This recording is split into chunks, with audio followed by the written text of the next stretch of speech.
Hey! Alors, aujourd'hui, on va se retrouver pour parler d'un sujet qui me tient à cœur, c'est-à-dire la lecture. Et plus précisément, je voulais vous parler de la violence dans le genre de la romance. Je galère. Je suis pas sûre qu'on appelle ça le genre de la romance, mais genre, bref, le genre littéraire des livres de romance, OK? Vous avez compris.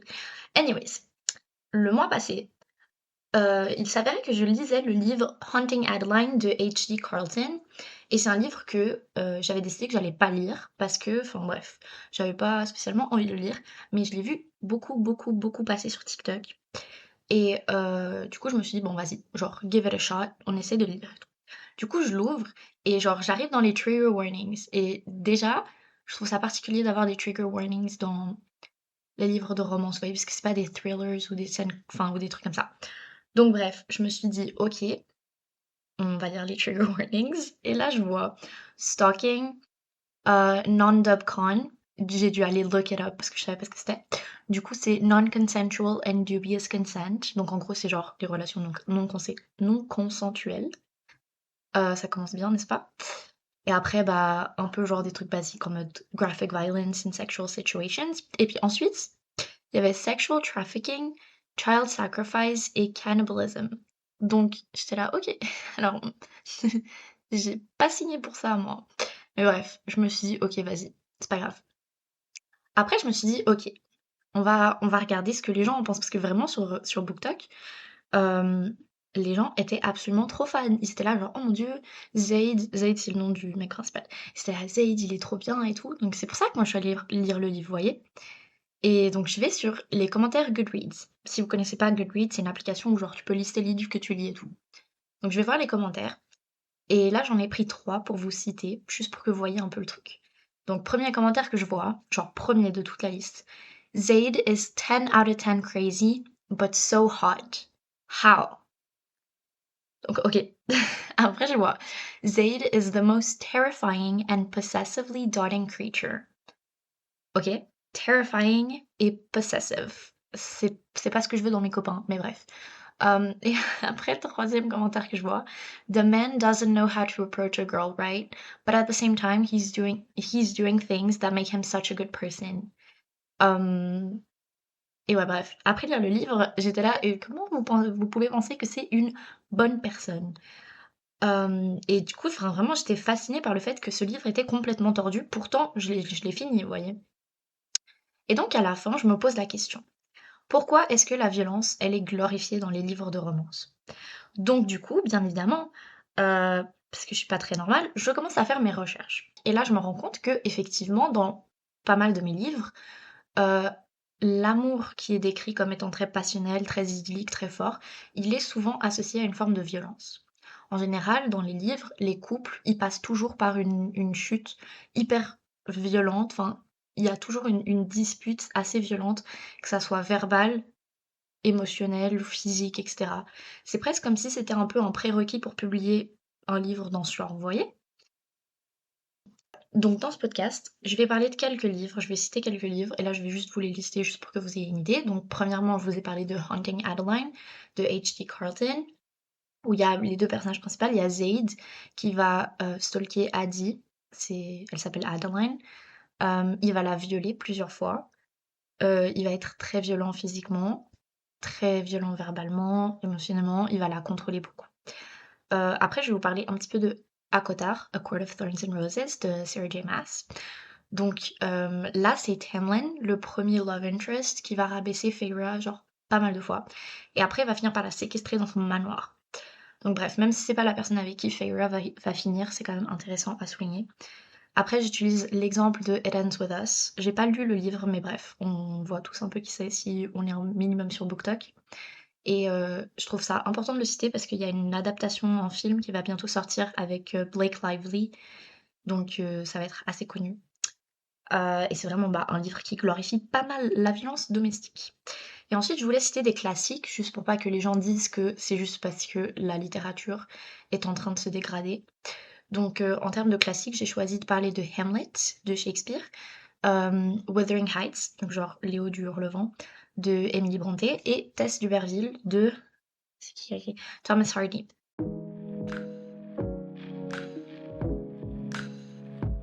Donc, quelle est la structure du podcast?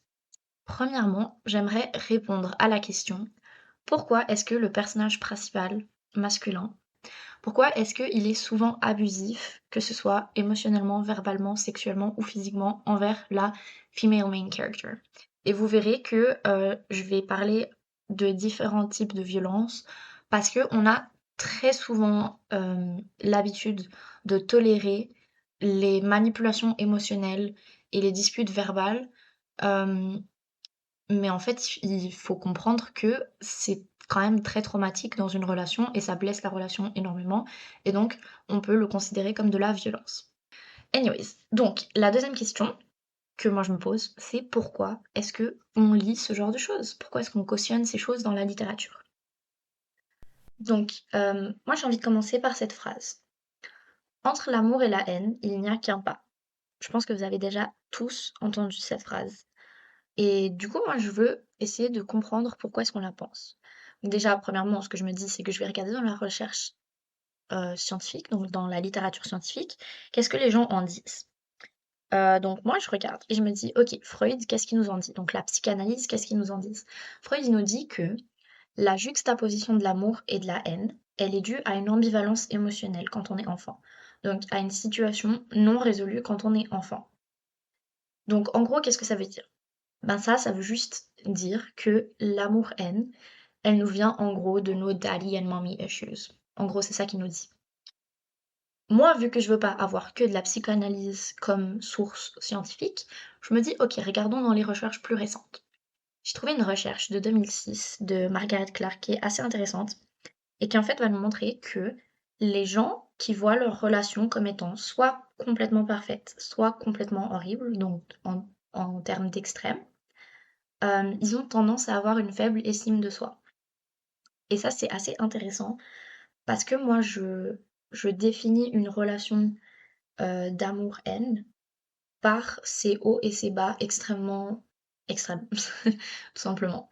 Donc, du coup, en gros, cette dernière recherche, pour moi, elle souligne le fait que, effectivement, dans le couple, on a tendance à avoir une personne qui a une faible estime de soi et qui donc est facilement manipulable.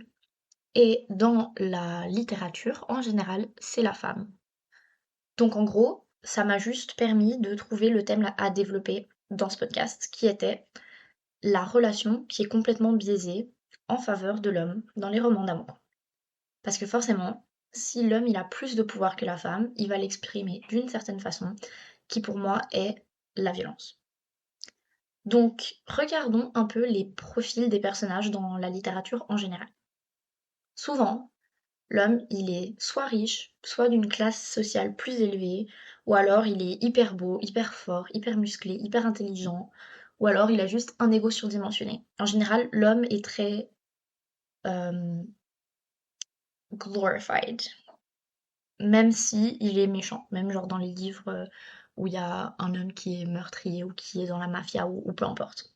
En général, la femme, elle va pas se faire remarquer, elle est plutôt naïve, elle est discrète, ou alors elle est coincée dans une situation familiale, ou professionnelle, ou sentimentale. En général, elle a juste moins confiance en elle. Donc, en général, on a une femme qui est soumise par rapport à l'homme. Même dans les livres où la female main character, elle est hyper badass, hein. Par exemple, je pense à Throne of Glass de Sarah J. Maas. Aileen, la personnage principale, elle est hyper badass, vraiment, et hyper badass. Pourtant, il y a toujours une scène dans les livres où elle va être rabaissée d'une certaine façon pour pouvoir faire briller l'homme. Même dans ces livres comme ça. Et après, en général, quand enfin, ils ont leur relation qui se développe, n'est-ce pas? Et après, ils ont une dispute, n'est-ce pas? Et après, il y a l'homme qui revient, qui va faire une belle déclaration, il va dire une belle phrase qui va devenir iconique, qui va transcender les générations dans la littérature, et hop, on devient toute amoureuse de lui. Et après, il va finir par reprendre sa position de pouvoir en détruisant tout ce qu'il a construit avec elle, n'est-ce pas? Et après, bah, parce que tout est bien qui finit bien dans la littérature, il va réussir à la reconquérir en faisant des sacrifices ou peu importe. Donc là, on est d'accord que bah, j'ai décrit plus ou moins 90% des plots de tous les romans des derniers 2 siècles.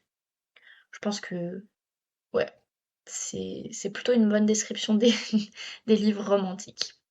Donc en fait, en gros, le plot d'un livre romantique, c'est juste un homme qui a beaucoup de pouvoir, une femme random, qui est souvent assez fade. Ils se rencontrent, ils tombent amoureux, ils se blessent mutuellement, et ensuite ils se rabibochent. Mais du coup, en fait, le pouvoir, ça sert à quoi? Pas le pouvoir, ça sert à contrôler des trucs. Et quel est l'objet préféré de nos male main characters? Eh ben leurs femmes, n'est-ce pas? Donc en gros, pour moi, la violence, c'est juste un des moyens de contrôle exercés par les hommes sur les femmes. Pour prouver mon argument, regardons plusieurs formes de violence à travers plusieurs exemples. Commençons par les violences physiques et les violences sexuelles, qui sont la forme la moins glorifiée des violences dans les livres. Et on va prendre 3 livres pour exemplifier ça. Hunting Adeline, It Ends With Us et Tess Duberville. Donc comme je l'expliquais dans l'intro, Zaid, il est assez violent avec Addie. Il va la frapper, il va la violer, il va la séquestrer. Mais pourquoi en fait? Eh ben tout simplement parce que Zaid, il a eu un coup de foudre quand il a vu Addie à travers une fenêtre. Et elle était genre dans une librairie, elle signait des livres, bref, on s'en fout. Il l'a vue à travers la fenêtre, il est tombé complètement amoureux et il s'est dit: «OK, toi tu dois être à moi». C'est littéralement ça ce qui s'est passé, hein. Il a dit un truc, j'ai pas le livre sous les yeux, mais il a dit un truc du style genre: «I saw her and I knew that she had to be mine». Donc toujours ce truc de possession. Ensuite dans It Ends With Us, donc comme je vous disais avant, je l'ai pas lu, mais enfin bref, je connais le plot. Il y a Ryle, le mec, et Lily. Ils sont genre ensemble, ils sont trop mignons et tout. Et après, Lily, non, pardon. Et après, Ryle, il va agresser Lily 3 fois.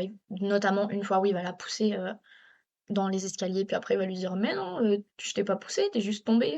Bon, bref. Euh, et finalement, elle va décider de demander le divorce quand elle va accoucher de leur fille. Elle va se dire genre: «OK, j'ai pas envie que ma fille, elle vive dans ça». Donc, good for you. Anyways, et dans Tess d'Uberville, la pauvre Tess, vraiment ce livre il est hilarant. La pauvre Tess, elle va repousser les avances d'Alec et Alec, bah, au bout d'un moment, il va en avoir marre, il va la violer. Genre, il va attendre qu'elle soit endormie, puis il va la violer et bref et après il y a des années qui se passent et tout, elle va se marier avec un autre homme qui lui aussi va être violent. Elle a pas de chance et ensuite Alec, il va revenir et il va la retourmenter à nouveau. Donc anyways. Donc qu'est-ce qui est important dans ces 3 exemples à retenir? Alors, les femmes, elles sont soumises par rapport à l'homme. L'homme, il a toujours un statut plus élevé. Ryle, il est chirurgien, c'est un chirurgien réputé, hem, il est très charismatique. Zaid, c'est un stalker, c'est un tueur, un mercenaire et il est billionnaire, donc tu peux pas lui échapper. C'est un hacker en plus. Et Alec, eh ben, oui, puisque Tess Duberville, c'est un vieux livre, c'est un livre du 19e. Alec, c'est le fils d'un baron, donc il a pas mal de statuts aussi dans sa classe sociale. Donc en gros, ces 3 personnages, ils vont contrôler leurs femmes parce qu'ils ont peur de les perdre. Zaid, il a peur que Addie se rende compte que elle peut trouver mieux que lui. Ryle, il a peur que Lily retourne vers Atlas. Et Alec, il a juste envie d'avoir quelqu'un. Donc, pour les contrôler, pour contrôler leurs femmes, ils vont les frapper et ils vont abuser d'elles pour leur faire pour qu'elles se sentent amoindries, pour qu'elles pensent qu'elles ont moins de pouvoir et que du coup elles ne peuvent pas sortir de cette situation. Ensuite, rentrons dans les formes de violence pour les bons petits pervers narcissiques, n'est-ce pas? Les violences émotionnelles et verbales. Donc, en général, tout bon héros va rabaisser verbalement sa partenaire pour faire en sorte qu'elle se sente dépendante et qu'elle ne le quitte pas. On voit ça par exemple avec Tamlin de ACOTAR. Il va rabaisser et dénigrer Feyre de sorte à ce qu'elle pense qu'elle a pas de pouvoir et qu'elle sert à rien. Ensuite, il va la séquestrer dans le manoir pour pas qu'elle puisse partir. Ça aurait fonctionné si Feyre, elle avait pas un autre homme qui la protège. Oui, parce que bien sûr, elle peut pas partir toute seule parce que, hein, femme, moins forte, etc. Anyways.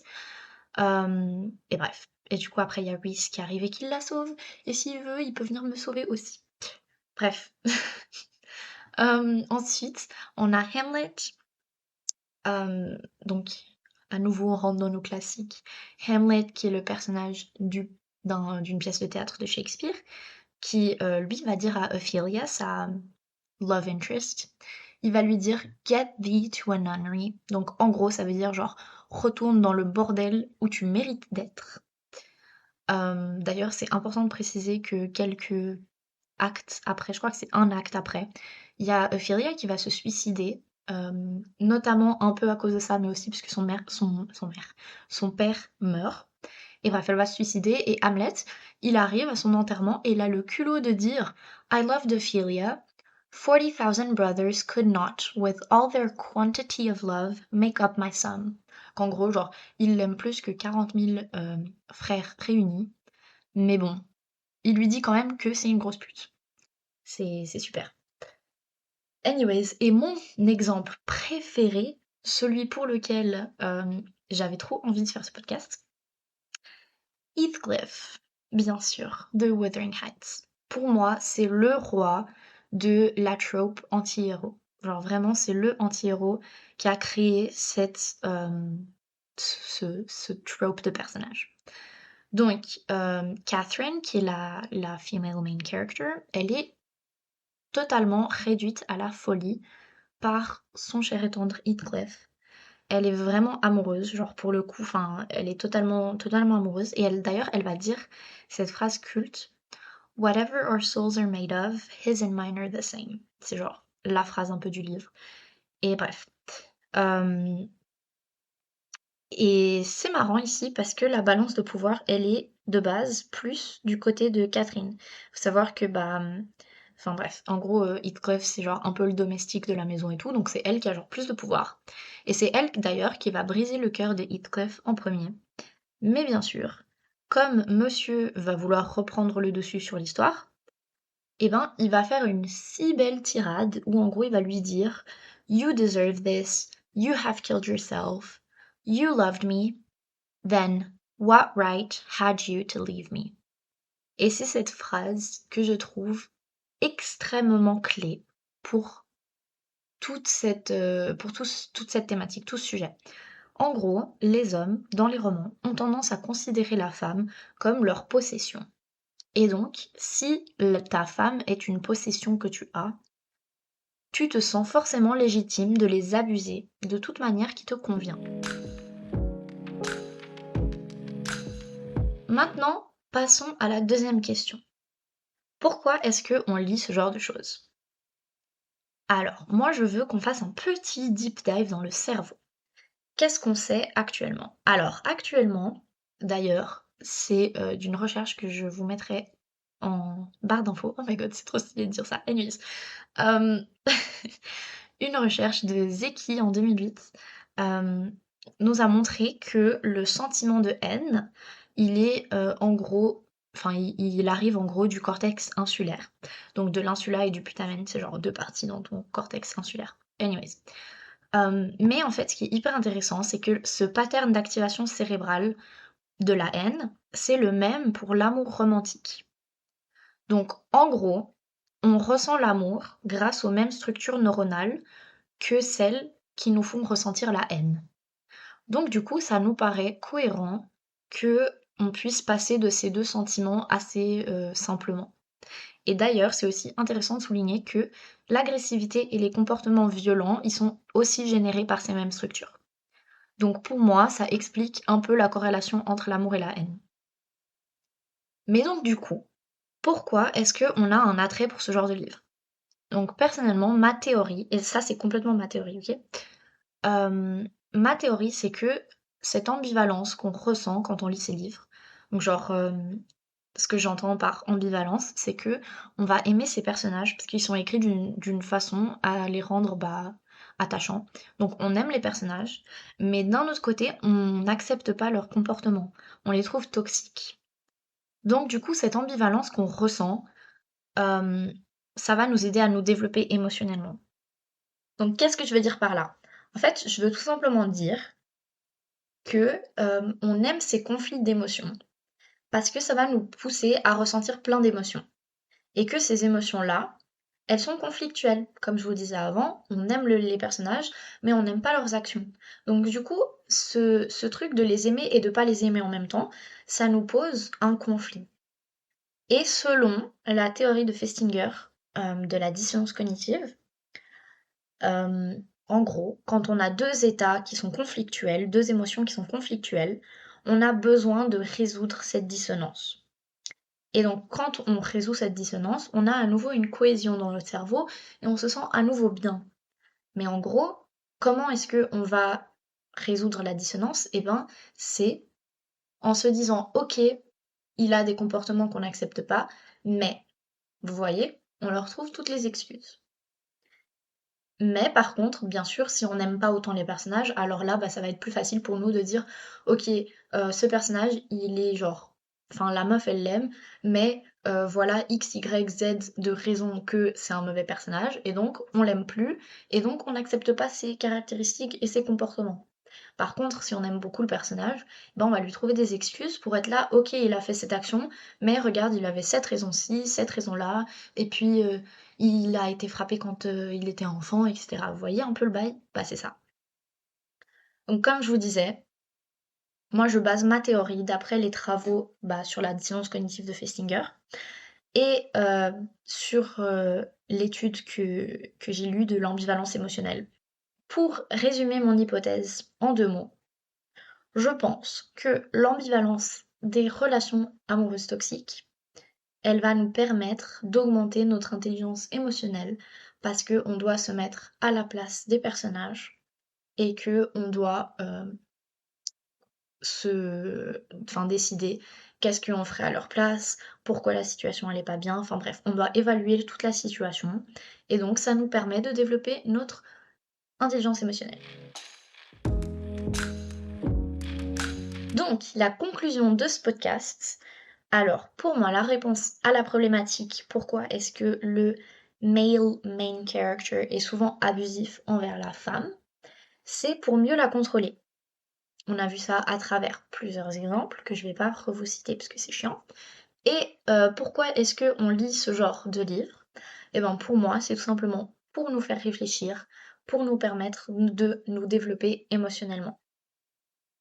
Donc voilà, ça va être tout pour aujourd'hui. J'espère que vous avez bien aimé. Et puis, bah, on se retrouve dans un mois, hein. Allez, bisous bisous!